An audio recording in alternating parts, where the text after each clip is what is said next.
Akala ko nung una simpleng ride lang. Tapos biglang nagsuggest si Jun, tara Niagara Falls tayo. Aba, tara sige G. Tara Niagara tayo ngayon. Walang plano, walang kahit anong schedule. 2 rider lang, diretso biyahe. Habang bumabiyahe kami sa highway, solid yung eksena. May sports car sa tabi namin na umahataw. Makakita mo lang ito in action, enjoy ka na eh. Nasa likod ko si Jun, I'm sure kita din niya to eh. Grabe, ang gaganda ng mga kotse.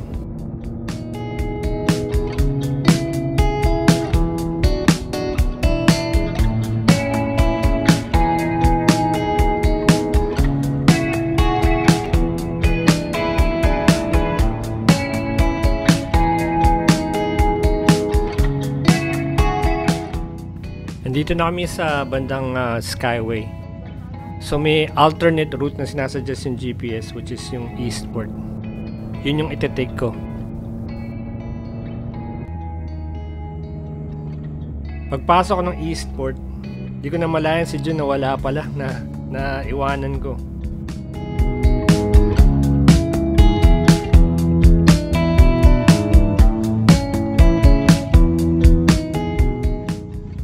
So, pull over muna ako sandali para tawagan ko siya.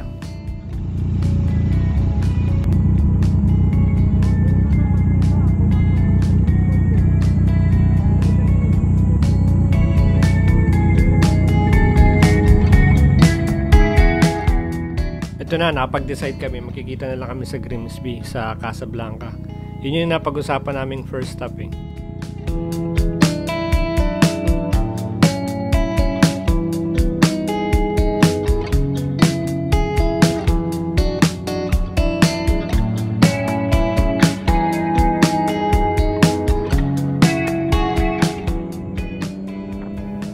Ito nga palang dinaanan ko ay alternate route, avoiding Skyway. First time ko na-take tong route na to. Di na masama, ang ganda ng view.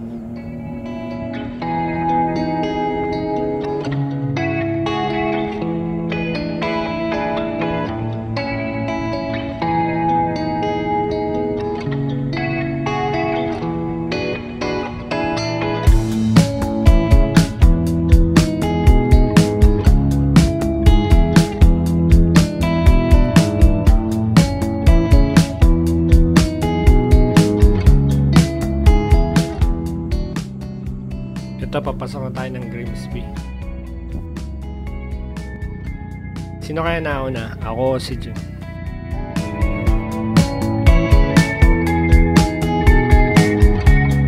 Aba, ito na kagad yung motor ni Jun Tanaw na kagad Nasaan kaya itong kolokoy na to?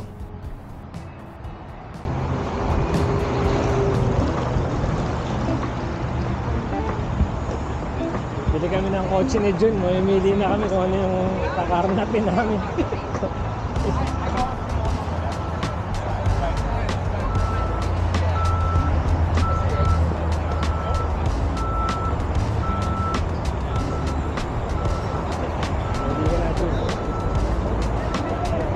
Kahit nakapigit ako, kung ano mahawakan ko, pwede. Yeah.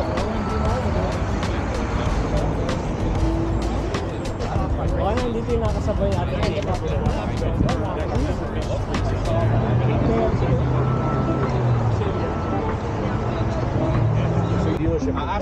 akong hiling sa green, pero yan, okay na.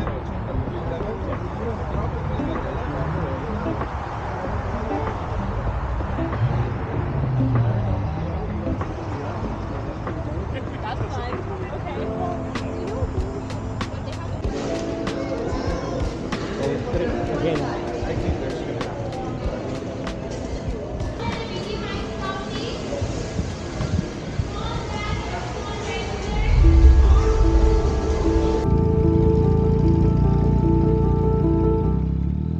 Okay, balik biyahe na kami. Siguro from here mga 30 to 40 minutes na sa Niagara Falls na kami.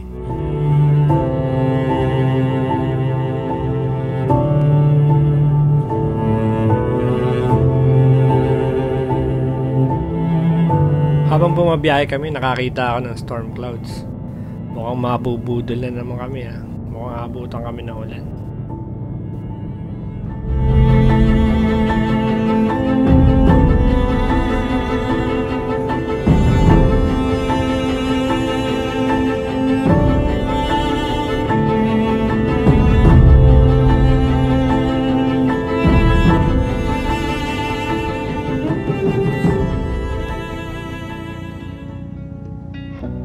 Okay, nasa Niagara na kami. So, pagas muna bagong lahat.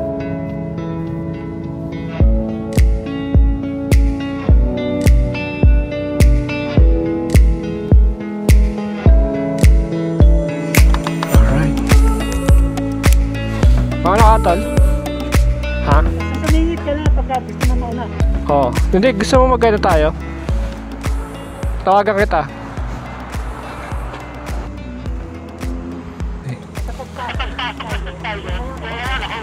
Hindi, pero mauna ka na. Basta pag gusto pumasok, sabihan kita. Sige.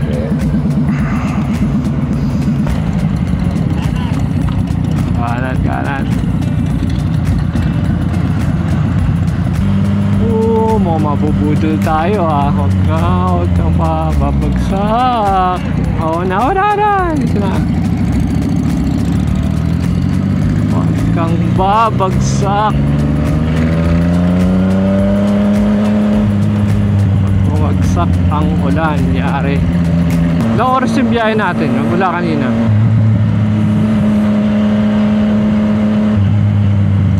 Umalis tayo ng mga ano, diba? Mga 9, ano oras ba tayo naman? Mga 9:20 ba?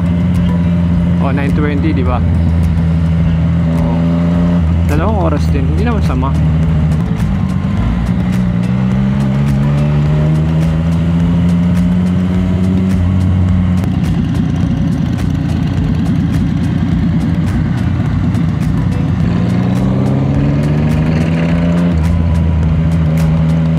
Maliligo tayo nito, men.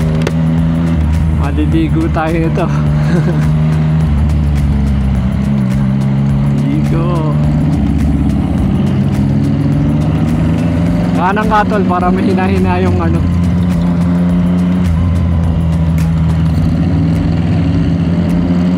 Okay lang. Sarap niyan.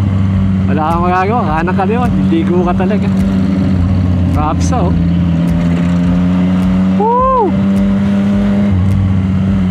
Ligo! Sarap.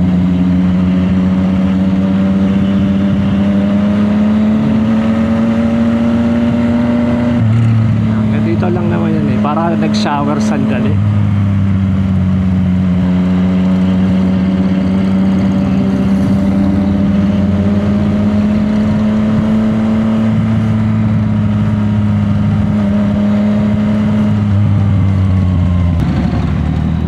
Pa rin tao. Yun na yun. So nakikita ko yun, nandun pa tayo sa center, oh.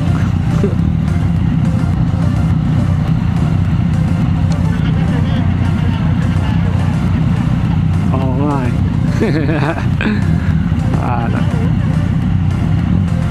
Di ba dito na, pero pag nagpunta tayo punta doon, okay na ulit.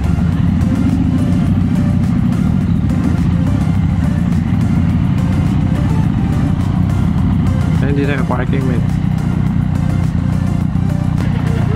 Ayan, o. Oh, edi nasa lilim ka pa. Ayos.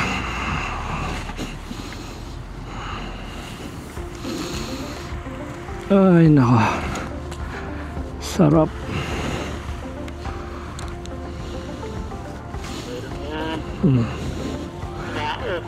Karaos. Dry run.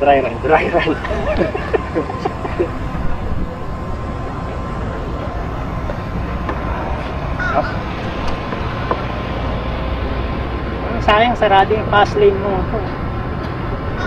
10 minutes away. May bagong helmet kan saan. May white. May nakita akong bagong helmet ng Joe Rocket. Para sa Rura. Magkano siya? 270 yan. Pero yung parang yung pinaka low end ng KYT, low end ng KYT 260. Oh? Maganda siya, para siya Rura.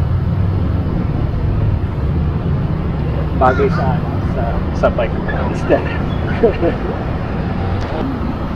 Parang liit lang yan, pero ano mas valid yung LTO na yun ko eh. Parehas lang. Pero 4 cylinder siya. Ganda ang tulog niya.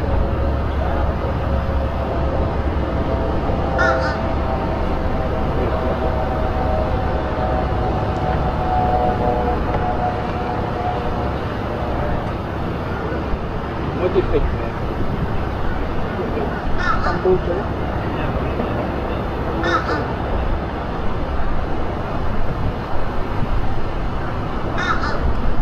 Dati kasi, naano ko yan. Ayoko ng ganyan style. Parang alam yung mga tricycle driver sa atin. Ganyan style yung mga haba. Kasi parang ayoko. Pero pag nakita mo, okay pala. Galing.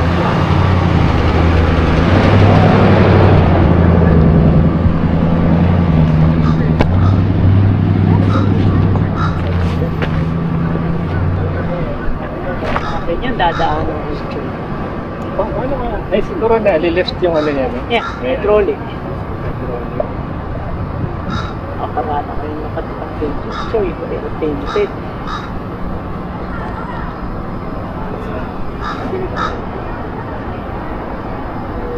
Dry run. Dry run, pero nabasa doon sa falls. Normal lang yun. Ganun ako sa medyo. Tanginan siya pasang-basa.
Niagara Dry Run, mission accomplished. Dalawang rider lang, walang plano, walang expectations, pero solid ang biyahe.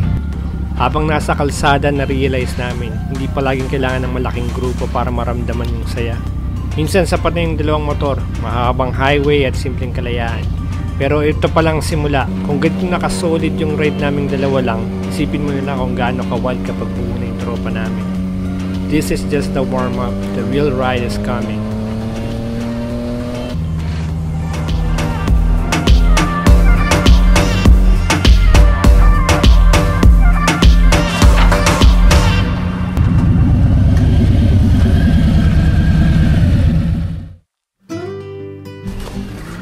Patod, sipag muna tayo.